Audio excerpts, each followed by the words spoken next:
जय हिंद, जय हिंदी। मैं आरती द्विवेदी स्वागत करती हूँ आप लोगों का। आइए, सामान्य हिंदी के इस क्लास में एक क्लास आपका हो चुका है, आज दूसरा क्लास है। सामान्य हिंदी पर कल जो चर्चा हमने की थी उस पर थोड़ा सा रिकॉल कर लेते हैं। हमने आपको व्याकरण के बारे में बताया था, दूसरा हमने आपको बताया था, एक तो ये बताया था कि व्याकरण क्या है, दूसरा बताया था व्याकरण क्यों जरूरी है। तो व्याकरण बताया था कि वो हमारे जीवन को ही सलीके से जीना सिखाता है, व्याकरण कहलाता है। हम हिंदी की बात करें तो हिंदी भाषा को सही से लिखने, बोलने और पढ़ने का जो नियम है वो व्याकरण कहलाता है। क्यों जरूरी है? क्योंकि अगर व्याकरण नहीं होगा तो भाषा का अस्तित्व ही खत्म हो जाएगा, उसको सही से पढ़ने लिखने का कोई तरीका ही नहीं रहेगा और बिना नियम के कोई भी चीज सही से हो ही नहीं सकती। तो व्याकरण ये हुआ। उसके बाद हमने व्याकरण में सबसे छोटी इकाई से लेके चले थे, जैसे ध्वनि है। तो ध्वनि जो हम अक्षर बोलते हैं, जो हमारे मुंह से आवाज निकलती है, वो ध्वनि कहलाती है। इन्हीं ध्वनियों को हम किसी संकेत के माध्यम से जब लिपिबद्ध करते हैं तो वो वर्ण कहलाते हैं। वर्ण पे चर्चा हो गई थी। वर्ण दो प्रकार के थे, स्वर और व्यंजन। स्वरों पे हमने बात की थी कि स्वर जो होते हैं उनको किसी और की सहायता नहीं होती, वो स्वयं बोले और लिखे जा सकते हैं। दूसरा, स्वर को बोलने में हमारे किसी भी उच्चारण स्थान पर दबाव नहीं पड़ता है, तो उन्हें हम स्वर कहते हैं। व्यंजन वो होते हैं जो जिनकी निकलने वाली वायु किसी उच्चारण स्थान से टकराकर बाहर निकलती है, और व्यंजन अधूरे होते हैं स्वर के बिना। जब स्वर के साथ उन्हें लिखा जाता है तभी वो कंप्लीट होते हैं, वरना वो अधूरे लिखे जाते हैं। तो स्वर और व्यंजन पे हम बात कर चुके थे। स्वर के भेद भी हमने आपको बताए थे कि स्वर के भेद पांच तरह से स्वरों के भेद किए जाते हैं। आज हम चर्चा करते हैं स्वरों के भेद से। आज स्टार्ट करते हैं क्लास स्वर के भेद। स्वर के भेद। हमें आशा है कल की क्लास से आपने नोट्स बनाए होंगे।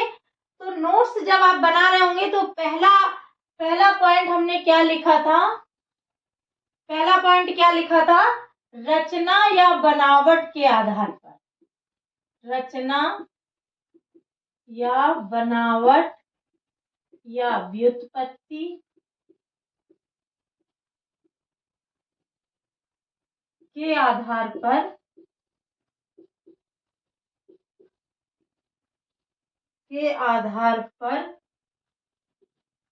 स्वरों के भेद।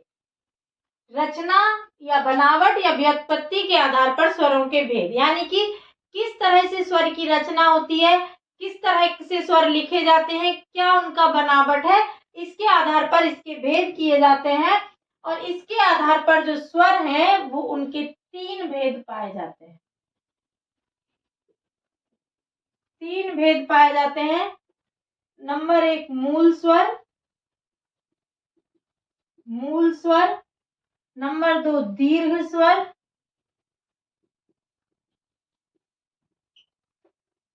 नंबर 3 संयुक्त स्वर।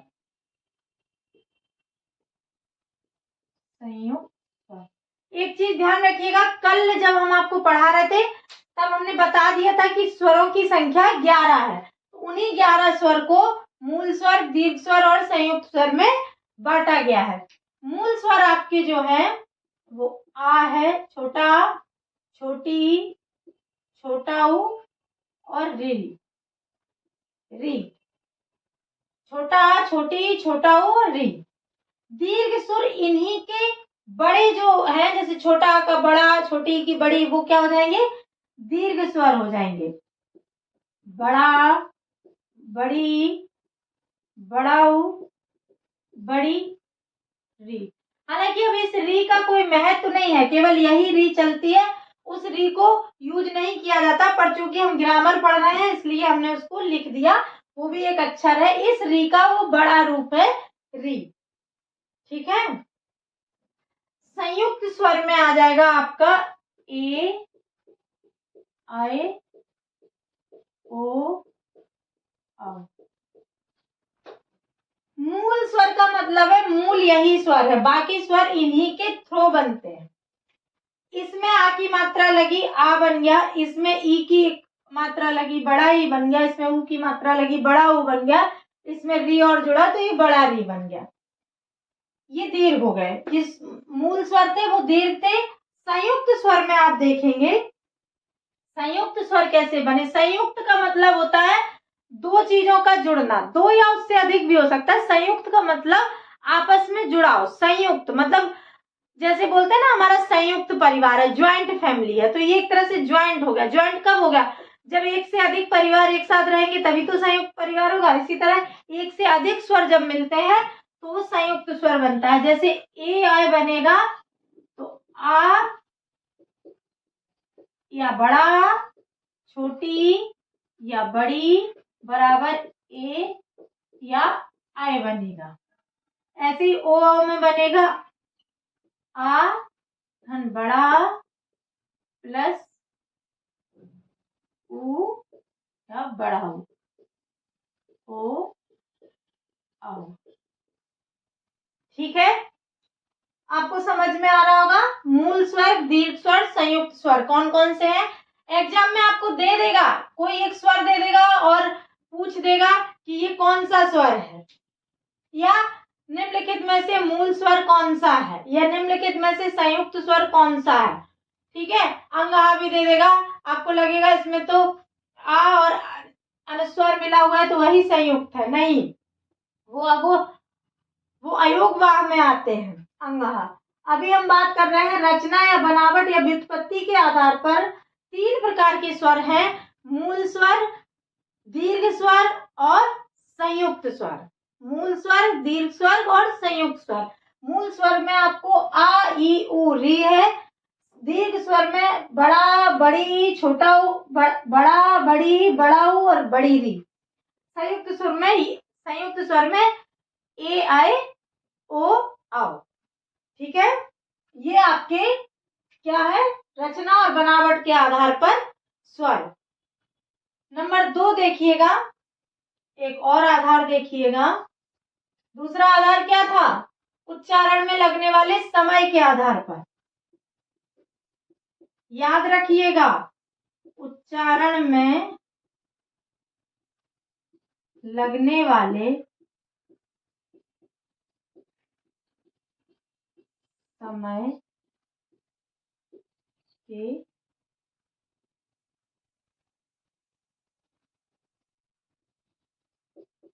आधार पर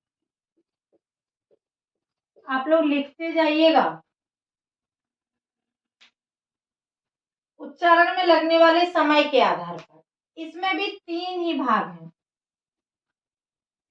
इनके इस आधार पर भी 3 विभाजन किए गए हैं। एक है ह्रस्व स्वर, ह्रस्व स्वर। दूसरा है, इसमें भी दूसरा दीर्घ स्वर। अभी हम बताएंगे, आप कंफ्यूज मत होइएगा। और तीसरा है प्लुत स्वर।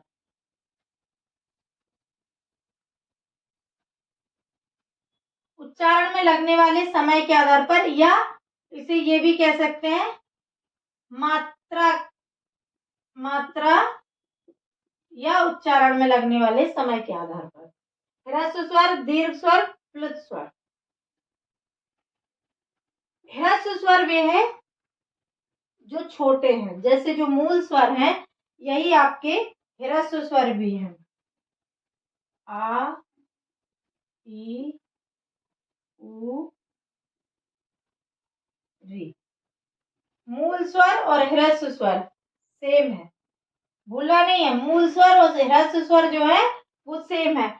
बहुत पूछेगा नहीं इस तरह के उच्चारण में लगने वाले समय के आधार पर ह्रस्व स्वर या मूल स्वर, लेकिन फिर भी आपसे पूछता है तो आपको ये चीजें डिवीजन पता होना चाहिए। और ग्रामर पढ़ रहे हैं तो इतनी जानकारी तो आपको होनी ही चाहिए। पूछ तो सकता ही है दीर्घ किसमें कौन है, ह्रस्व कौन है, तो ठीक है। अगर ये लाइन भी दे देता है तो फिर इस आधार पे ही बताना होगा। दीर्घ स्वर में अभी हम इसको डिफाइन भी करेंगे। दीर्घ स्वर में आपका आ जाएगा बड़ा, बड़ी, बड़ा ऊ, बड़ी री, ए आई ओ आओ, ये इतना। अब आप कहेंगे कि मैम ये तो संयुक्त स्वर थे, फिर ये दीर्घ स्वर हो गए यहाँ पे। अगर आपको संयुक्त और दीर्घ दोनों ऑप्शन नहीं देगा, और यदि देगा तो ये लाइन बोलेगा कि मात्रा या उच्चारण में लगने वाले समय के आधार पर दीर्घ स्वर बताइए, या रचना या बनावट या व्युत्पत्ति के आधार पर बनने वाले दीर्घ स्वर बताइए। तब आपको इस तरह देना होगा, नहीं तो दीर्घ या संयुक्त स्वर में से दोनों ऑप्शन आपका नहीं होगा। ये कैसे डिफाइन होता है? ह्रस्व स्वर जो है उसमें जो मात्रा लगती है, जो समय लगता है उच्चारण में, जो समय लगता है वो कितना लगता है? एक मात्रा के बराबर। एक मात्रा के बराबर। ये आपको इसलिए भी जानना है कि आपको सिर्फ प्री नहीं देना है, आपको मेंस भी देना है। एक मात्रा के बराबर लगने वाला, एक मात्रा के बराबर लगने वाला समय, एक मात्रा के बराबर समय लगना। उच्चारण में एक मात्रा के बराबर समय लगेगा, यहाँ उच्चारण में दो मात्रा के बराबर, दो मात्रा के बराबर समय। और ये जो प्लुत स्वर है यहाँ आपका तीन मात्रा के बराबर, तीन मात्रा के बराबर समय लगेगा उच्चारण में। अब आप सोच रहे होंगे, और आपको सोचना भी चाहिए, कि ये तीन मात्रा कहाँ से आ गई मैम? मात्राएं तो दो ही थी, या तो ह्रस्व की मात्रा लगती है या दीर्घ लगती है। ये प्लुत की मात्रा कहाँ से आ गई? ये तीन मात्रा कहाँ से आ गई? तो हिंदी में तो अब इसका प्रयोग खत्म है, पर उर्दू में, सॉरी संस्कृत में ये तीन मात्रा का स्वर होता था, जिसे एक आज भी है जिसे आप यूज करते हैं, ओम। ओम जो है, ओ के साथ जो ये वर्ड जुड़ा है यही प्लुत स्वर कहलाता है। और चूंकि ये दो मात्रा से अधिक लगता है तीन मात्रा का समय, तो ये जो दीर्घ स्वर है जिसमें दो मात्रा लगी हैं, इन्हीं के साथ ये जुड़ता है। जैसे आ के साथ, ऊ के साथ, ई के साथ, इस तरह। तो इनकी 1 2 3 4 5 6 7 8, ये 8 है। तो प्लुत स्वर की संख्या कितनी है? 8। प्लुत स्वर कितने हैं हमारे पास? 8। समझ में आ रहा है आप लोगों को? कमेंट्स बॉक्स में बताइएगा जरूर। रचना या बनावट या व्युत्पत्ति के आधार पर तीन भाग है, मूल स्वर, दीर्घ स्वर और संयुक्त स्वर। मूल स्वर में आपका आ, ई, उ, री है। दीर्घ में आ, बड़ा, बड़ी, बड़ा ऊ और बड़ा री है। संयुक्त में ए, आई और ओ, आओ है। उच्चारण या मात्रा में लगने वाले समय के आधार पर ह्रस्व स्वर, दीर्घ स्वर और प्लुत स्वर। ह्रस्व स्वर वही मूल स्वर है जिसमें एक मात्रा का समय लगता है। दीर्घ स्वर में दीर्घ और संयुक्त मिलके हुआ है। आ, बड़ा, बड़ी, बड़ाऊ, री, ए, आई, ओ, आओ। ए, आई, ओ, आओ का ह्रस्व नहीं होता है, इसे आप ह्रस्व ए नहीं कहेंगे। ये ए है, ये आई है, ये ओ है, ये आओ है। इन दोनों पे मात्रा दीर्घ की है। तो ये 8 है दीर्घ स्वर, और इन्हीं दीर्घ स्वरों में जब एक मात्रा एक्स्ट्रा जुड़ जाती है तो प्लुत स्वर बन जाते हैं। यानी कि इन्हीं के आगे ये 3 जैसा चिन्ह बना रहता है, और इसको ही प्लुत स्वर कहते हैं। तो ये चूंकि 8 है तो प्लुत स्वर की संख्या कितनी हो जाएगी? 8। यानी कि दीर्घ स्वर भी जब 8 है, प्लुत स्वर भी 8 हो जाएंगे। संख्या आपसे ऑब्जेक्टिव में पूछी जा सकती है। हमें आशा है आप परिभाषा लिख लेंगे इनकी। हम तीसरे पर जाते हैं, इसको मिटा के तीसरे आधार पर। तीसरा आधार कौन सा था आपका? जिह्वा के स्थान के आधार पर। कल बताया था हमने, भूले तो नहीं है ना? हाँ,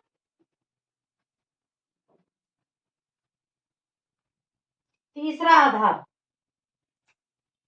तीसरा आधार क्या था आपके पास? जिह्वा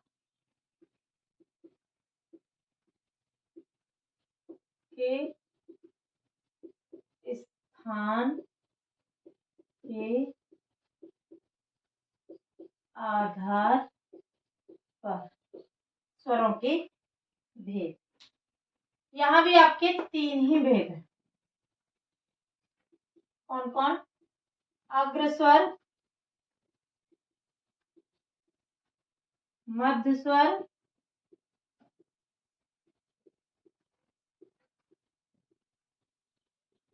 फर्स्ट स्वर। अग्रस्वर, मध्य स्वर और फर्स्ट स्वर। जैसा कि नाम से ही पता चल रहा, अग्र, फर्स्ट, मध्य, यानी कि जीभ अगर अग्र भाग में टकराती है तो अग्र स्वर, जीभ अगर मध्य भाग में टकराती है तो मध्य स्वर, और जीभ अगर फर्स्ट भाग में टकराती है तो फर्स्ट स्वर। और इसमें एक आपको ट्रिक देते हैं, हिंदी में लिखें ट्रिक। ये देवनागरी लिपि है और इंग्लिश भाषा है, जो कि कल हमने आपसे चर्चा की थी। आओ, उल्लू, पीछे पीछे, आपको छोड़ो, आपको छोड़ो, बीचे बीचे। मतलब क्या है समझिएगा। ट्रिक आपको रटने के लिए नहीं बोल रहे, बस समझा रहे। आ को छोड़ो बीचे बीचे, यानी कि आ कहाँ रहेगा? बीच में। आ यहाँ आ गया, इधर लिख देती हूँ। आ हो गया, केवल और केवल आ जो है छोटा, वो मध्य स्वर है। ठीक है, आ को छोड़ो बीचे बीचे, यानी कि आ बीचों बीच में रहेगा, मतलब आ क्या है? मध्य स्वर है। आओ उल्लू, यानी कि बड़ा ओ से दोनों, ओ आओ, उल्लू में छोटा ऊ बड़ा हो। ये आपके पास स्वर हो गए, और जो बचे हैं वो अग्रस्वर हो जाएंगे। तो कौन बचा है? छोटा बड़ा हो गया, छोटी बड़ी बची है, छोटी बड़ी, ऊ औ हो गया, तो री बची है, ओ आओ हो गया, तो ए आई बचे। ये आपके अग्रस्वर हो गए। मुझे लग रहा है आपको समझ में आ गया होगा। जिह्वा के स्थान के आधार पर 3 भागों में विभक्त किया गया है, अग्रस्वर, मध्य स्वर और फर्स्ट स्वर। अग्रस्वर में छोटी बड़ी री और ए और आई, मध्य में केवल छोटा आ है, और फर्स्ट स्वर में बड़ा ओ आओ ऊ ऊ, मतलब छोटा ऊ बड़ा ऊ। ये ट्रिक दिया था, आओ उल्लू पीछे पीछे, आ को छोड़ो बीचे बीचे। आ मतलब मध्य स्वर हो गया, उसके बाद बड़ा बड़ा लिख दिया, ओ में ओ आओ दोनों, और उल्लू का ऊ लिया तो ऊ, छोटा ऊ बड़ा ऊ दोनों। ये आपका हो गया जिह्वा के स्थान पर विभाजन। चौथा आपका था ओठों की गोलाई। ओठों की गोलाई के आधार पर, ओठों की गोलाई के आधार पर, ओठों की गोलाई के आधार पर 2 भागों में विभक्त किया गया है।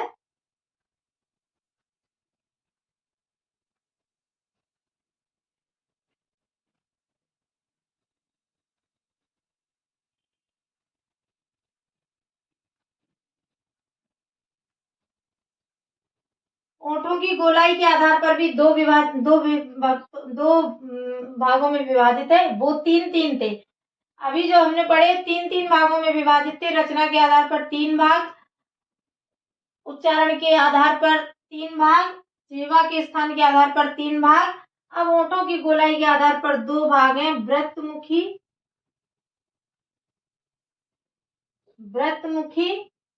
और अवृत्तमुखी। यानी कि वृत्तमुखी यानी कि व्रत कैसा होता है, गोल, और अवृत्तमुखी यानी कि जो व्रत ना बनाए, यानी कि जिन अक्षरों को बोलने में, जिन वर्णों को बोलने में हमारे होंठ गोल हों वो व्रतमुखी, और जिन्हें बोलने में हमारे होंठ गोल ना हो वो अवृत्तमुखी। तो व्रतमुखी में कौन कौन से आ जाएंगे आपके, कौन कौन में मुंह गोल होगा? आ में आ नहीं होगा, बड़ा आ नहीं होगा, ई नहीं होगा, बड़ी नहीं होगा, ऊ में गोल होगा, ऊ, बड़ा ऊ में भी गोल होगा, ऊ, इसमें भी। फिर आ ई ऊ हो गया। ए में गोल नहीं हो रहा, आए में भी गोल नहीं हो रहे होंठ, लेकिन ओ, आओ, इनमें होठों की गोलाई दिखती है, और ये आपके हो गए व्रतमुखी। तो जिन वर्णों को बोलने में हमारे होंठ गोल होते हों वो व्रतमुखी, और जिन वर्णों को बोलने में हमारे होंठ गोल ना होते हों वो अव्रतमुखी। ये आप बोलकर भी पता लगा सकते हैं जब आपकी परीक्षा में पूछ दे अगर, क्योंकि मेंस लिखना है इसलिए हमको डिफाइन करना है। अगर सिर्फ ऑब्जेक्टिव एग्जाम होता तो हम आपको बोलकर भी इनकी पहचान बता देते, आपको उतना नहीं पढ़ना पड़ता। लेकिन क्योंकि प्री तो टारगेट कभी होता नहीं है, टारगेट तो मेंस रहेगा, तो मेंस के लिए आपको आना चाहिए, ठीक है। तो मेंस में आपको चूंकि लिखना पड़ सकता है स्वरों के भेद, तो आपको समझ में रहेगा, याद रहेगा, तभी तो आप लिख पाइएगा।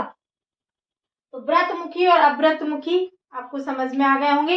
एक आधार और बचा है, इसको मिटा के हम उस आधार को भी डिस्कस कर लेते हैं। इसके बाद डिस्कस करेंगे हम व्यंजन, ठीक है।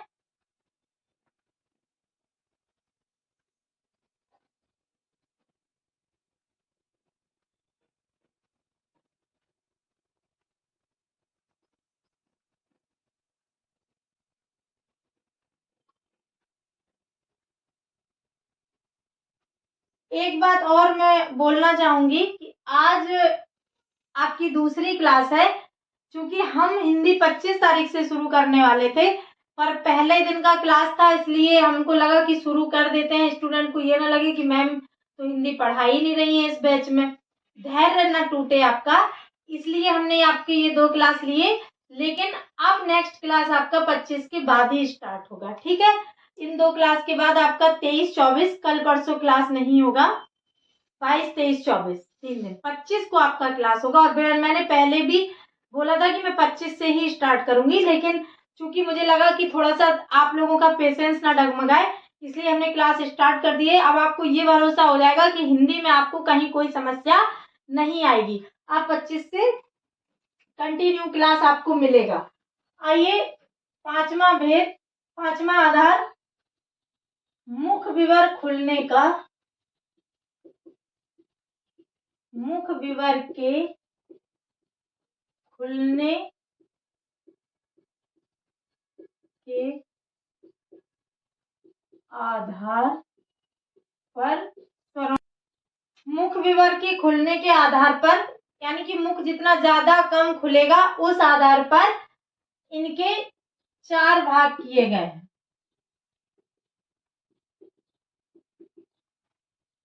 विवृत मुखी,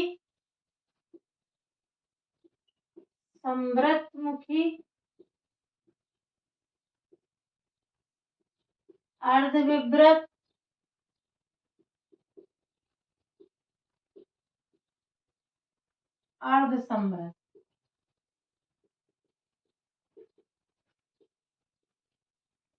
विव्रतमुखी, संवृतमुखी, अर्धविव्रत, अर्धसंवृत।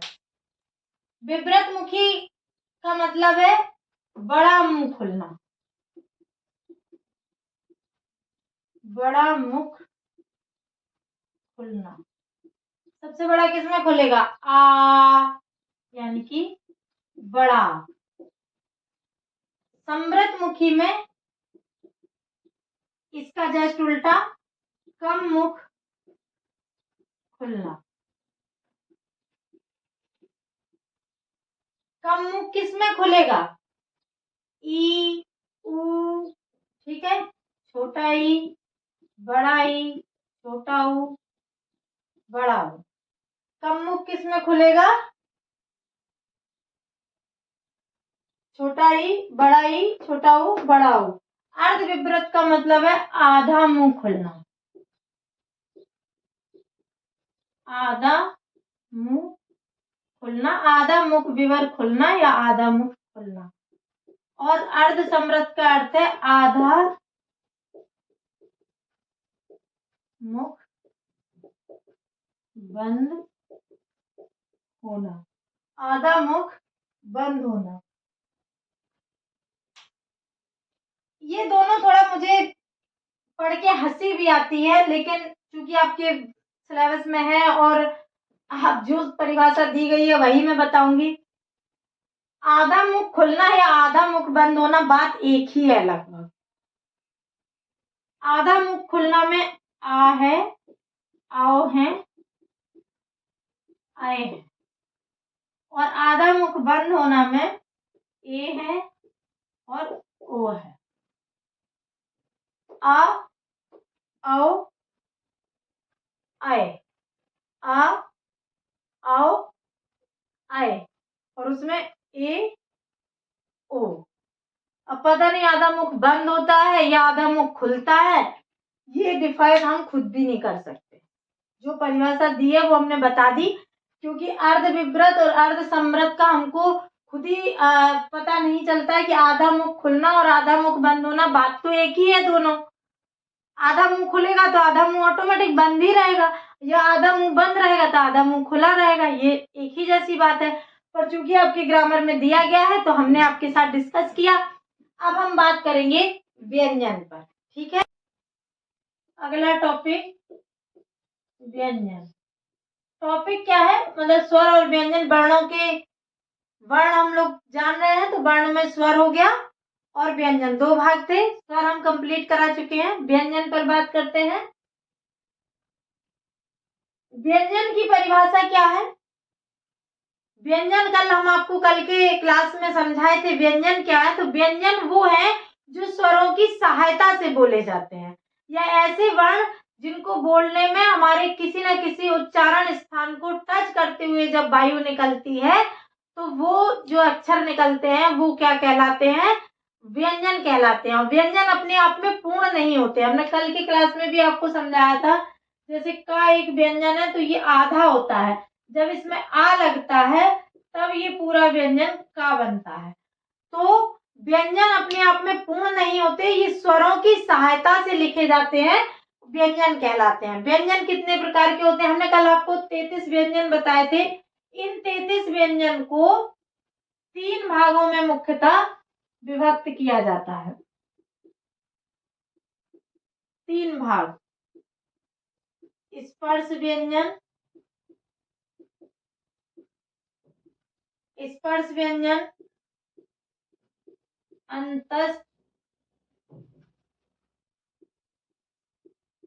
अंतस्थ व्यंजन,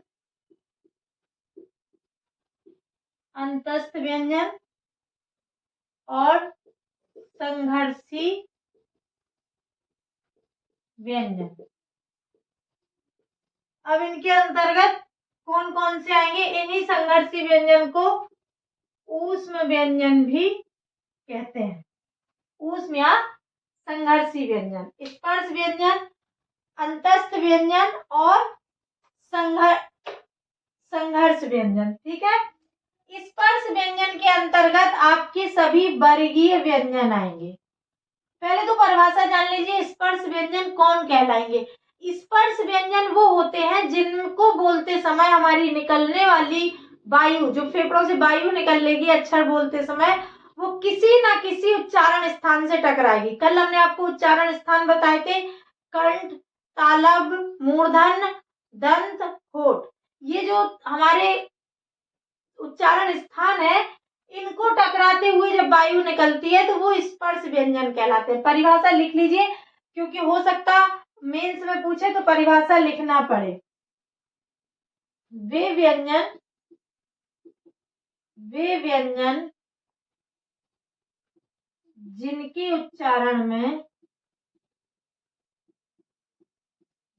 उच्चारण में वायु किसी उच्चारण स्थान से टकराती है, उन्हें स्पर्शी व्यंजन कहते हैं। स्पर्शी या स्पर्श व्यंजन कहते हैं। कौन कौन से व्यंजन आएंगे इसके अंतर्गत? तो सभी वर्गीय व्यंजन, वर्गीय व्यंजन क्या है? जैसे का वर्ग, खा वर्ग, खा नहीं, का वर्ग, चा वर्ग, टा वर्ग, ता वर्ग और पा वर्ग। ये 5 वर्गीय व्यंजन होते हैं। का वर्ग में आपका का, खा, गा, घा सब आ जाएगा। का, खा, गा, घा, इंगा, चा, छा, जा, झा, अया, टा, ठा, डा, ढा, अणा, ता, था, दा, धा, ना, पा, फा, भा, भा, मा। क्या आपको दिखाई दे रहा है? अगर नहीं दिखाई दे रहा तो ऊपर लिख देंगे।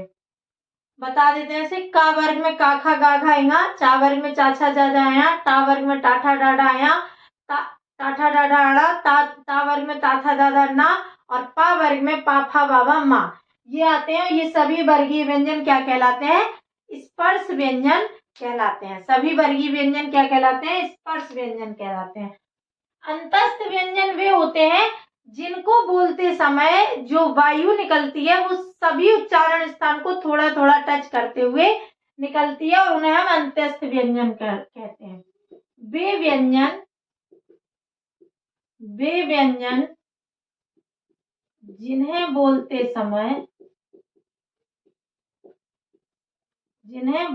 समय निकलने वाली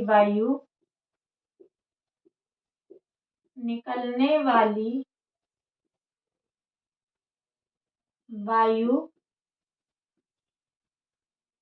सभी उच्चारण स्थान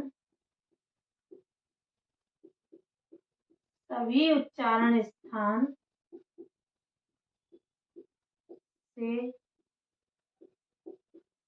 टकराती है, उन्हें अंतस्थ व्यंजन कहते हैं। कौन कौन है? या, रा, ला, वा। या, रा, ला, वा ये आपके अंतस्थ व्यंजन है।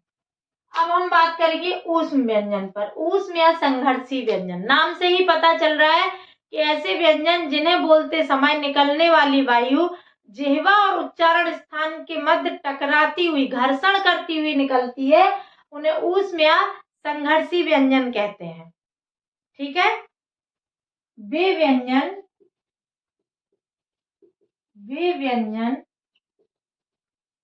जिनके उच्चारण में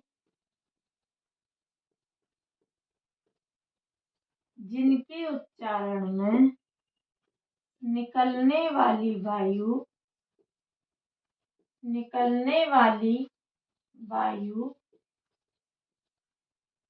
जिह्वा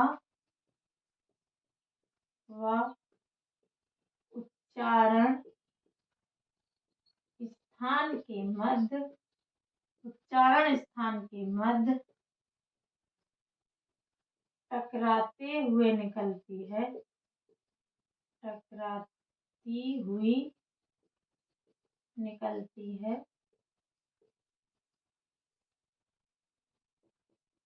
टकराती हुई या इसी को लिखेंगे घर्षण या रगड़ती हुई, ठीक है, निकलती है, उन्हें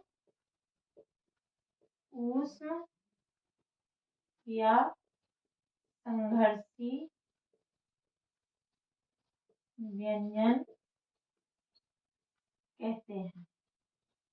ये आपकी परिभाषा हो गई, ठीक है। ऊष्म या संघर्षी व्यंजन कहते हैं।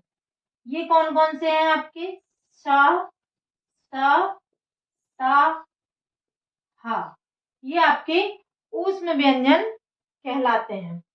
लेकिन जो चा वर्ग है, जिसमें चा छा जा झा आता है, तो चा छा जा झा, चा छा जा झा, ये वर्ग भी, इनको भी बोलने में संघर्ष होता है, रगड़न होती है। तो इन्हें, और चूंकि ये यहाँ भी है, स्पर्श व्यंजन में भी है और यहाँ भी है, तो इनको स्पर्श संघर्षी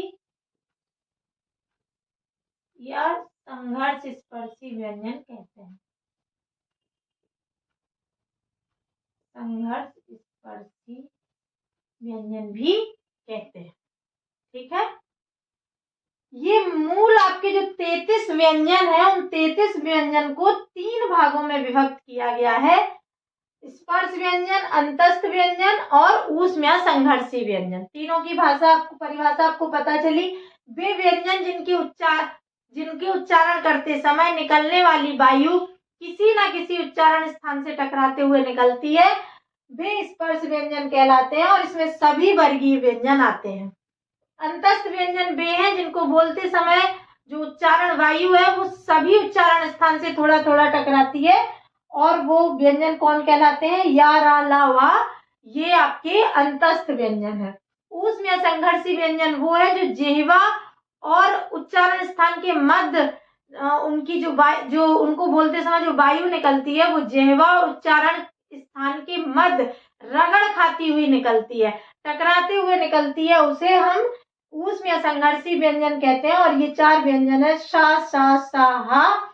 और चा वर्ग चूंकि स्पर्शी व्यंजन है, और चा वर्ग के ये व्यंजन संघर्ष के साथ भी इनकी वायु निकलती है, तो इन्हें हम स्पर्श संघर्षी या संघर्ष स्पर्शी व्यंजन भी कहते हैं। ये आपकी व्यंजन के मेन पार्ट हो गए। अब हम आपसे कुछ बात करेंगे व्यंजन के कुछ और भाग पर, आप समझ जाएंगे।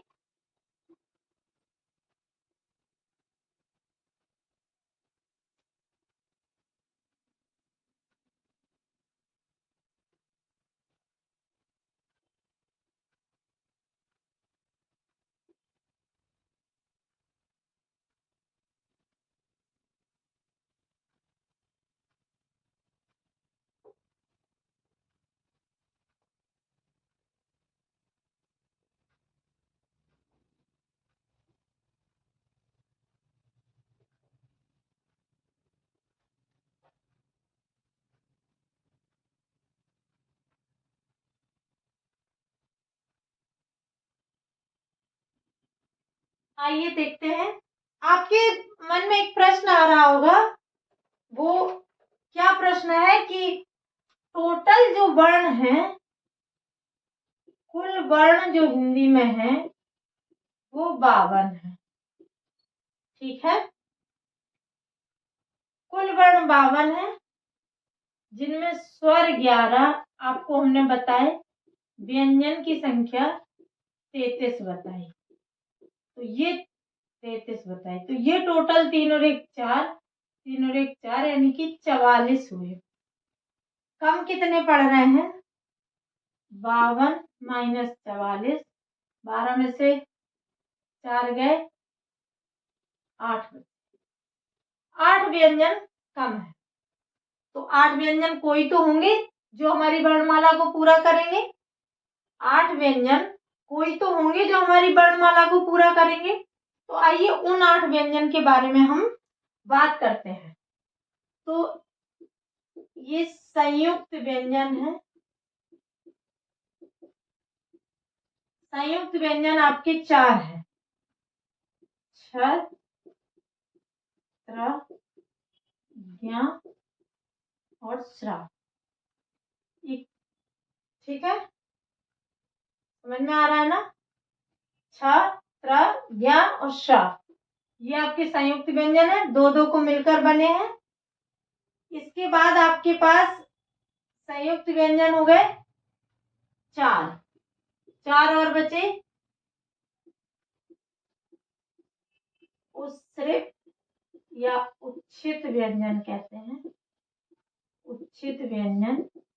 ये 2 है आपके ड़ा और ढ़ा, जिसे आप पढ़ाई और लड़ाई में यूज करते हैं। ठीक है, ये आपके संयुक्त व्यंजन कैसे हैं? ये छा में आपका का प्लस सा है, त्रा में आपका ता प्लस रा है, ज्ञा में आपका गा प्लस या है, और श्रा में आपका शा प्लस रा है। ठीक है, सॉरी, जा है, जा प्लस या है। ये आपके 4 संयुक्त व्यंजन हो गए, 2 उत्सृप्त व्यंजन हो गए, और 2 आपके हैं अयोगवाह। अयोगवाह व्यंजन, ये आपके अनुस्वार हैं अंग और आहा। ये क्या कहलाते हैं? ये 2 हो गए, तो 2 2 4 और 4 8 मिलकर ये आपके 52 हो गए। संख्या समझ में आ गई कि 52 हिंदी के वर्ण कैसे हैं? 33 व्यंजन है, 11 स्वर है, 4 संयुक्त व्यंजन है, 2 उत्सृप या उच्छित व्यंजन है, और 2 अयोगवाह व्यंजन है। मिला के आपकी वर्णमाला में कितने अक्षर हैं? 52 वर्ण। अच्छा, वर्णमाला से याद आया, वर्णमाला आप किसे कहेंगे? ये तो वर्ण हो गए, वर्णमाला क्या कहलाती है? वर्णमाला किसे कहेंगे? वर्णमाला की परिभाषा, वर्णमाला की परिभाषा, वर्णमाला क्या कहती है? वर्णों की क्रमबद्ध और व्यवस्थित रूप को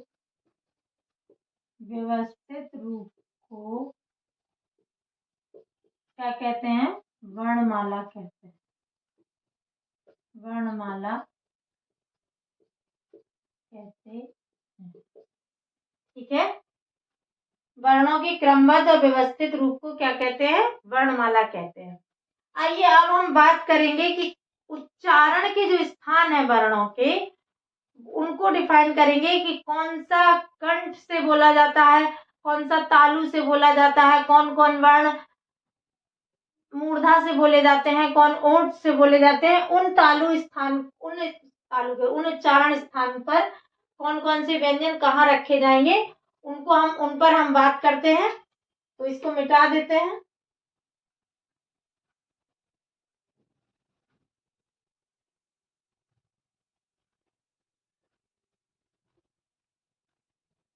ये आपके वर्णों के उच्चारण स्थान के आधार पर वर्णों को किस तरह बांटा जाता है वो हमने लिखा है। लिखा क्या है? ये संस्कृत की सूक्ति लिखी है। आप सोच रहे होगे कि मैम संस्कृत की सूक्ति हम कैसे याद करेंगे, संस्कृत हम कैसे पढ़ेंगे, तो आपको पढ़ना नहीं है। अगर याद रह जाए तो ठीक है, यदि नहीं रह जाती है तो आप उन्हें हिंदी में ही याद कर लीजिएगा। हम आपको समझा देते हैं, याद करना आसान रहेगा। अकुह विसर्जनीया नाम कंठा, यानी कि कंठ से बोले जाने वाले जो वर्ण होंगे वो कौन कौन होंगे। अकुह का आ मतलब आ दोनों, कु का मतलब का वर्ग, और हा और विसर्ग, अगर कोई विसर्ग लगा हुआ वर्ण है, ये सब किससे बोले जाएंगे, कंठ से। अगर आपको ये सूत्र याद रहता है तो ठीक है, नहीं याद रहता तो आ का वर्ग में का खा गा गा इंगा, और हा और विसर्ग जो होंगे वो कंठ से उच्चारित होंगे। इचु यसा नाम तालु, ई से छोटा ई बड़ा ई, चू से चा वर्ग या और शा, ये आपके तालु या इन्हीं को तालव्य बोलते हैं। ठीक है। ऋटूर शाणाम मूर्धा, री दोनों री, छोटा री बड़ा री, टू से टा वर्ग, रा शा, ये मूर्धा से बोले जाते हैं। इन्हें मूर्धन्य भी कहते हैं, मूर्धन्य शा या मूर्धा सा। री तुल शा नाम दंता, री तू से ता वर्ग, ला शा, ये आपके दंत से उच्चारित होने वाले हैं। इसको दंती सा कहते हैं, इसको ला को ला कहते हैं, सा को दंती सा इसलिए कह देते हैं क्योंकि शा तीन को बोलते हैं तो कंफ्यूजन ना हो। उपुई ऊपर मानी ओष्टा, ऊ से ऊ दोनों, पू से पा वर्ग, ठीक है। उपू उपहमानी, उपहमानी जो एक होता है, एक ऐसा चिन्ह होता है, संस्कृत में इसका यूज होता है। ये ओष्ठ से उच्चारित होते हैं, पर आप इसको, ये आपसे पूछा नहीं जाएगा, ये चूंकि सूत्र में था इसलिए बता दिया, ये संस्कृत का है, संस्कृत में इसका यूज होता है, हिंदी में नहीं। बकारो दंतोष्ठा, वह जो है वो दंतोष्ठ, दंत और ओठ दोनों से मिलके उच्चारित होता है। ए देतो कंठ तालु, ए आए, ये कंठ तालु से, कंठ और तालु या तालव्य से। ओ देतो मतलब ओ और आओ, ये कहां से है, कंठ ओष्ठ से, कंठ और ओठों से। नीचे लिखा है यम गणनम नासिका, ये शायद आपको यहाँ दिखाई नहीं दे रहा हो तो हम यहाँ लिख देते हैं दूसरे कलर से। नौमा यम गणनम इंगा अया रा ना और मा, नासिका। नासिका मतलब ये जो अक्षर है ये नासिका से बोले जाते हैं, इन्हें पंचमाक्षर भी कहते हैं। इन्हें हम पंचमाक्षर भी कहते हैं क्योंकि ये अपने वर्ग के पांचवें अक्षर होते हैं। अपने वर्ग के कैसे, जैसे का, खा, गा, घा, इंगा, ये क्या है, ये का वर्ग है। का वर्ग का ये कौन सा अक्षर है, पांचवा। तो पंचमाक्षर ये कहां से बोले जाते हैं, ये नासिका से बोले जाते हैं। पंचमाक्षर जो है, नासिका मतलब थोड़ी सी nga ऐसे करके नाक का स्वर आता है, इसमें वायु नाक से निकलती है, और जितने भी पंचमाक्षर है सभी वर्गों के लास्ट में जो अक्षर होता है वो पंचमाक्षर होता है। जैसे का वर्ग में इंगा, टा वर्ग में चा वर्ग में आया, टा वर्ग में ला, ता वर्ग में ना और पा वर्ग में मा, ये सब नासिका से बोले जाते हैं। ठीक है। अगर पंचमाक्षर अकेला पूछता है ऑब्जेक्टिव प्रश्न में तो बताना नासिका से है। अगर वो अपने वर्ग के साथ आता है कि का खा गा गा इंगा, ये कहां से बोले जाएंगे, तो ये आपके कंठ से बोले जाएंगे क्योंकि का वर्ग कंठ में आता है। ठीक है। हमें आशा है आपको ये समझ में आ गए होंगे। ये उच्चारण स्थान है, जैसे कंठ, आप बोल के चेक कर लीजिएगा। का, खा, गा, घा, इंगा, ये यहाँ पे वायु आ रही है। इंगा में यहाँ, और नासिका है, चूंकि नासिका के है। उसके बाद आप तालब देखिएगा। चा, छा, जा, झा, उसके बाद टा, ठा, डा, ढा, उसके बाद ता जो है वो दांतों में लगेगा। ता, था, दा, धा, और जो पा वर्ग है वो ओठ से आएगा, ओष्ठ से। ये दंत हो गया। प वर्ग जो है वो ओठ से आएगा। कैसे? पा, हा, बा, भा, ठीक है। बकारो दंतोष्ठा, वा में थोड़ा सा होठ और थोड़े से दांत, दोनों का यूज होता है। दा भी मतलब वा जब बोलोगे तो जो होठ दांत में लगेंगे। ए दे तो कंठ तालु, ए आए कंठ तालु से, ए आए यानी कि गले में भी पड़ेगा और तालब में भी लगेगा। ओ दे तो कंठोष्ठा, ओ आओ यानी कि कंठ पे और होठों पे। और ये यम वर्णम नासिका लिखा है जो हमने यहाँ लिखा है। हमें आशा है आपको ये वर्णमाला पूरी तरह समझ में आ गई होगी। पहला एक टॉपिक पूर्ण हुआ। वर्ण के बाद हम शब्द में प्रवेश करेंगे और अगला लेक्चर हमारा शब्द का होगा। हम आपको शब्द समझाएंगे। एक और ध्वनि होती है जिसे हम आगत ध्वनि कहते हैं।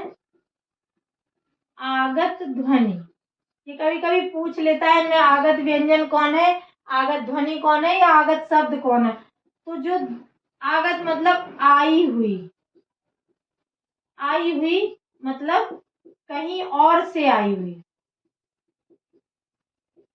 कहीं और से, यानी कि विदेशी जो ध्वनि है जिनका प्रयोग हम हिंदी में कर देते हैं वो आगत ध्वनियां होती हैं। जैसे आपने देखा होगा का में नुक्ता लगा, फा में नुक्ता लगा, जा में नुक्ता लगा, ये इस तरह की जो ध्वनियां होती हैं वो आगत ध्वनि कहलाती हैं। तो ये चैप्टर हमारा कंप्लीट हुआ। हम अपने क्लास को यहीं विराम देते हैं। आप लोग हमें कमेंट्स बॉक्स में लिख के बताइएगा कि आपको क्या समझ में आया, क्या नहीं आया। जो समस्या होगी वो नेक्स्ट क्लास में आपकी दूर की जाएगी, और सुझाव कुछ देना चाहें तो वो भी कमेंट्स बॉक्स में दे सकते हैं। हम आपको अगला चैप्टर जो पढ़ाएंगे वो शब्द होगा, शब्द के बाद वाक्य, उसके बाद आपका रिदम बन जाएगा। तो पूरी हिंदी आपको बड़ा एंजॉय करते हुए पढ़ना है, बहुत मजा आने वाला है हिंदी के साथ। आपको कहीं कोई समस्या नहीं होगी, ये हमारा वादा है आपसे। हमारे साथ जुड़े रहने के लिए बहुत बहुत धन्यवाद।